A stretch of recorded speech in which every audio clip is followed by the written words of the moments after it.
क्या आपने कभी सोचा है कि रात के एकांत में जब एक पत्नी अपने पति के साथ होती है तो यह केवल एक शारीरिक क्रिया है या इसे एक गहरे आध्यात्मिक समर्पण के प्रतीक के रूप में भी देखा जा सकता है। इस कहानी को शुरू करने से पहले हमारा चैनल 2 लाइन सब्सक्राइब कर ले। हमारे पूर्वज और आशमुनि दाम्पत्य जीवन को एक साधना मानते थे जहां हर भाव और हर क्रिया का एक गहरा अर्थ हो सकता था।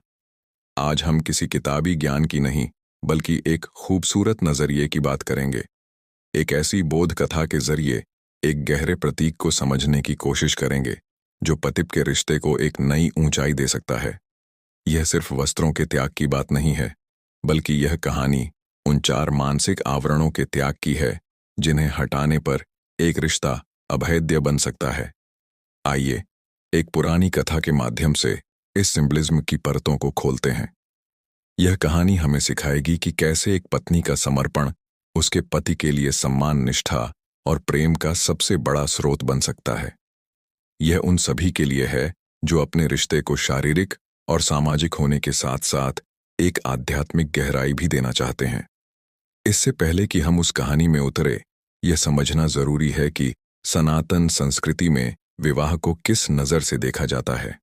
आज की भागदौड़ डैच भरी दुनिया में रिश्ते अक्सर स्वार्थ और उम्मीदों की भेंट चराश जाते हैं, लेकिन हमारे शास्त्रों ने दाम्पत्य जीवन को गृहस्थ आश्रम का नाम दिया। यह भोग का केंद्र नहीं, बल्कि धर्म, अर्थ, काम और मोक्ष, इन 4 पुरुषार्थों को पूरा करने का एक पवित्र साधना क्षेत्र था। पत्नी को सहधर्मिणी कहा गया, यानी धर्म के रास्ते पर साथ चलने वाली। उन्हें अर्धांगिनी भी कहा गया, यानी पति के आधे अंग के समान, जिसके बिना पति अधूरा है। यह रिश्ता बराबरी और साझेदारी पर आधारित था, जहां दोनों मिलकर जीवन के यज्ञ को पूरा करते थे। इस यज्ञ में दोनों की भूमिकाएं अलग थीं, पर महत्व बराबर था। पति अगर परिवार के लिए संसाधन जुटाता और बाहरी दुनिया से सुरक्षा देता, तो पत्नी अपने प्रेम, त्याग और ऊर्जा से उस घर को मंदिर बनाती थी। इस नजरिए से देखें तो पति पत्नी के बीच का एकांत और उनका मिलन सिर्फ काम पुरुषार्थ की पूर्ति नहीं था, इसे भी एक पवित्र क्षण माना गया। जब 2 शरीर, 2 मन और 2 आत्माएं दुनिया के शोर से दूर एक दूसरे में विलीन होने की कोशिश करते हैं, यह एक दूसरे के प्रति पूरे विश्वास और समर्पण को जताने का एक माध्यम है। जब हम इस पवित्र दृष्टिकोण को समझ लेते हैं, तब हम उस कहानी के असली मतलब को समझ पाएंगे। हम समझ पाएंगे कि क्यों एक स्त्री का अपने पति के सामने वस्त्रों का त्याग सिर्फ एक भौतिक घटना ना होकर एक गहरा मनोवैज्ञानिक और प्रतीकात्मक काम हो सकता है, जिसकी जड़ें विश्वास और समर्पण में छिपी हैं। चलिए अब उस कथा की ओर चलते हैं जो इस रहस्य को और भी साफ कर देगी। बहुत समय पहले एक नगर में एक व्यापारी की 2 बेटियां थीं। बड़ी का नाम था सुमति और छोटी का कुमति।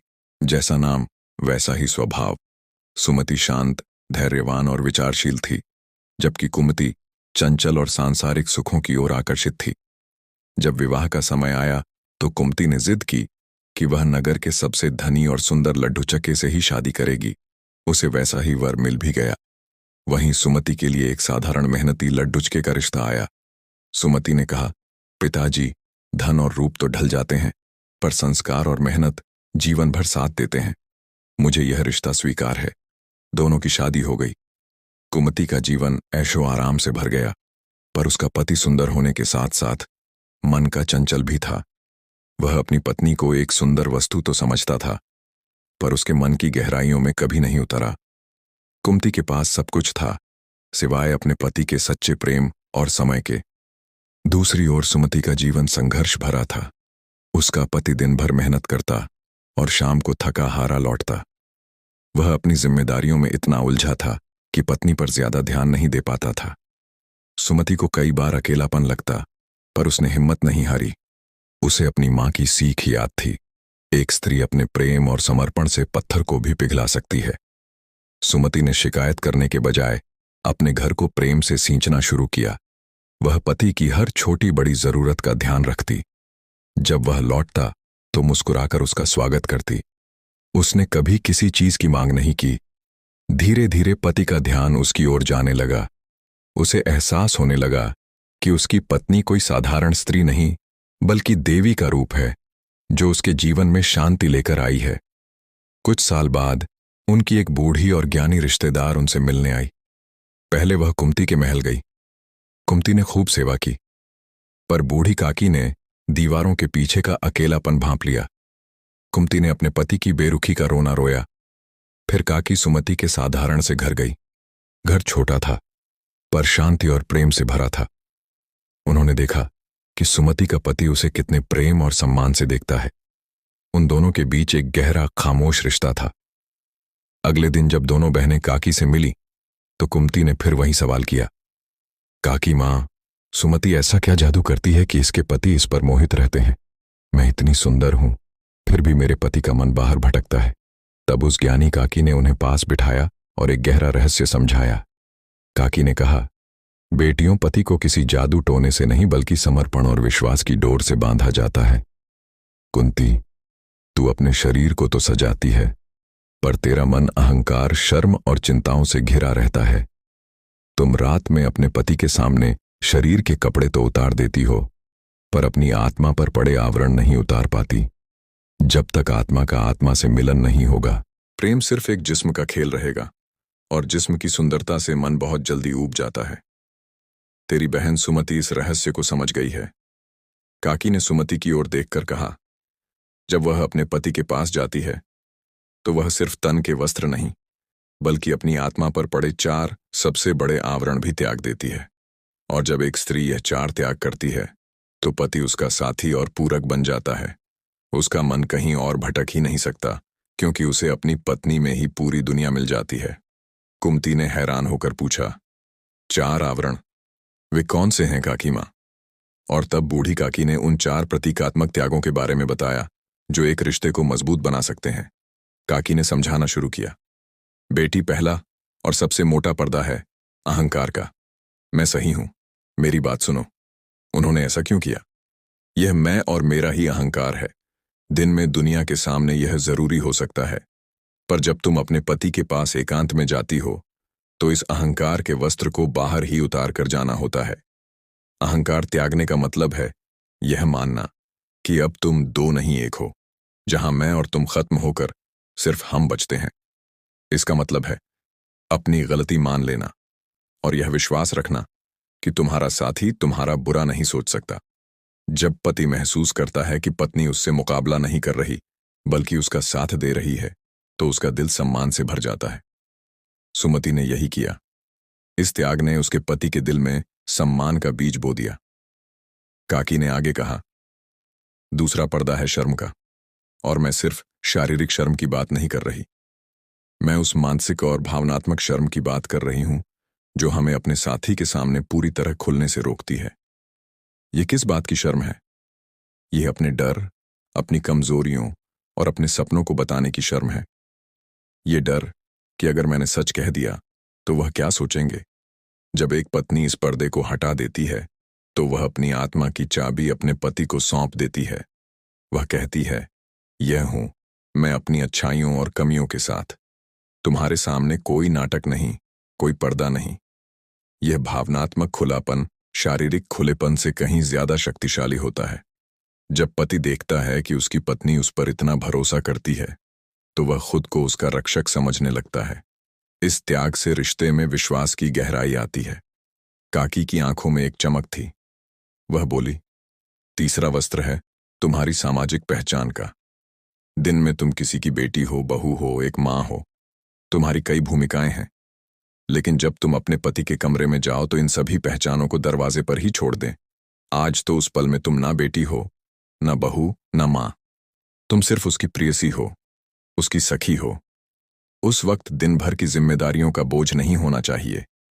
जब तुम सिर्फ और सिर्फ उसकी बनकर उसके पास जाती हो तो तुम उसे भी मौका देती हो कि वह भी अपनी सारी भूमिकाओं से आजाद होकर सिर्फ तुम्हारा प्रियतम बन सके।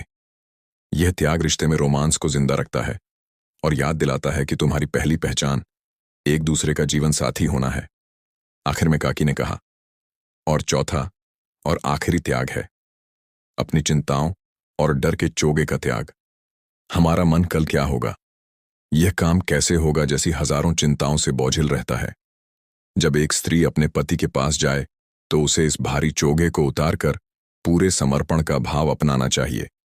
उसे यकीन करना चाहिए कि वह एक महफूज जगह पर है, जहां उसकी सारी चिंताएं खत्म हो जाएंगी। उसे अपने मन को सिर्फ उस पल में लाना चाहिए। यह एक तरह का ध्यान है, जहां आप मन के शोर को शांत करके सिर्फ प्रेम को महसूस करते हैं। जब पत्नी शांत और चिंता मुक्त होकर पति के पास आती है, तो उसकी शांति की ऊर्जा पति को भी शांत करती है। पति को लगता है कि उसकी पत्नी सिर्फ संगिनी नहीं, बल्कि उसकी शरण स्थली है। एक ऐसा शांत बंदरगाह जहां वह दिन भर के तूफानों के बाद आकर आराम कर सकता है। भला कौन ऐसा पुरुष अपनी शरण स्थली को छोड़कर कर कहीं और जाना चाहेगा? काकी ने अपनी बात खत्म की। कुम्मती हैरान थी। उसे आज अपनी गलती समझ में आ गई थी। वह पति को बाहरी चीजों से रिझाने की कोशिश कर रही थी, जबकि असली चाबी तो आत्मा के समर्पण में थी। उस दिन के बाद कुमती ने खुद को बदलने की कोशिश की। यह आसान नहीं था, पर उसने हार नहीं मानी। उसने पति से लड़ने के बजाय उसे समझना शुरू किया। अपनी असुरक्षाएं उसके साथ बांटी। धीरे धीरे उसके पति का व्यवहार भी बदलने लगा। उसे अपनी पत्नी में एक नई गहराई दिखी और उसका मन घर में लगने लगा। वहीं सुमति का जीवन प्यार और खुशियों से और भी ज्यादा भर गया। उनका घर छोटा था, पर उनका संसार बहुत बड़ा और अमीर था। इस कहानी का सार यही है कि पति का रिश्ता एक गहरा मनोवैज्ञानिक और आध्यात्मिक रिश्ता हो सकता है। इस नजरिए से देखें तो रात में एक स्त्री का वस्त्र त्यागना एक शक्तिशाली प्रतीक बन जाता है। यह एक ऐलान है, मैं तुम्हारे सामने अपने सभी बाहरी और भीतरी पर्दे हटाती हूं। मैं अहंकार छोड़ देकर तुम्हें समर्पित होती हूं। मैं शर्म छोड़कर तुम पर विश्वास करती हूं। मैं अपनी सारी भूमिकाएं छोड़कर सिर्फ तुम्हारी बनती हूं, और मैं अपनी चिंताएं छोड़कर तुम में शांति पाती हूं। जब समर्पण इतना गहरा और पूरा हो, तो वफादारी और प्रेम अपने आप पैदा होते हैं। यह बोध कथा हमें सनातन धर्म के उन्हीं मूल सिद्धांतों की याद दिलाती है जिनकी बात हमने शुरू में की थी। एक सहधर्मिणी का यही तो सच्चा धर्म है, अपने पति की शक्ति बनना और घर को तपोवन बनाना। भगवान शिव और माता पार्वती का संबंध इसका सबसे बड़ा उदाहरण है। पार्वती केवल शिव की पत्नी नहीं, बल्कि उनकी शक्ति है। शिव अगर वैराग्य हैं, तो पार्वती गृहस्थ, दोनों मिलकर ही पूरे होते हैं। यह सोच सिर्फ पुरानी कल्पना नहीं है, आज का मॉडर्न साइकोलॉजी भी यही कहता है। एक्सपर्ट्स बताते हैं कि किसी भी रिश्ते की कामयाबी के लिए इमोशनल इंटीमेसी और साइकोलॉजिकल सेफ्टी सबसे जरूरी है। इमोशनल इंटीमेसी का मतलब है अपनी कमजोरियों को बिना डरे साझा करना, जो शर्म का आवरण हटाने जैसा है।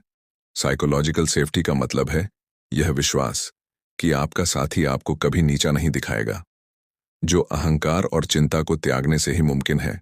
इसलिए इस कहानी के माध्यम से जो ज्ञान हमें मिलता है, वह आज भी उतना ही प्रासंगिक है। तो अंत में, रात्रि में स्त्रियां वस्त्र त्याग कर संबंध क्यों बनाती हैं? इस सवाल का जवाब सिर्फ शारीरिक नहीं है। यह एक गहरा प्रतीकात्मक सवाल जो आत्मा के समर्पण की कहानी कहता है। यह एक कहानी है 4 त्यागों की: अहंकार, शर्म, सामाजिक पहचान और चिंता का त्याग। यह एक साधना है जो एक पत्नी को उसके पति के दिल की रानी बना सकती है, दासी नहीं।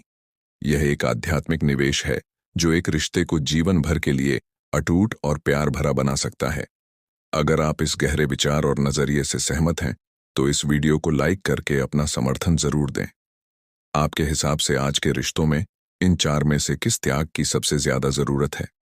अपने विचार नीचे कमेंट्स में हमारे साथ शेयर करें, और ऐसे ही गहरे आध्यात्मिक विचारों को जानने के लिए जो आपके जीवन को एक नई दिशा दे सकते हैं। हमारे चैनल को सब्सक्राइब करना ना भूलें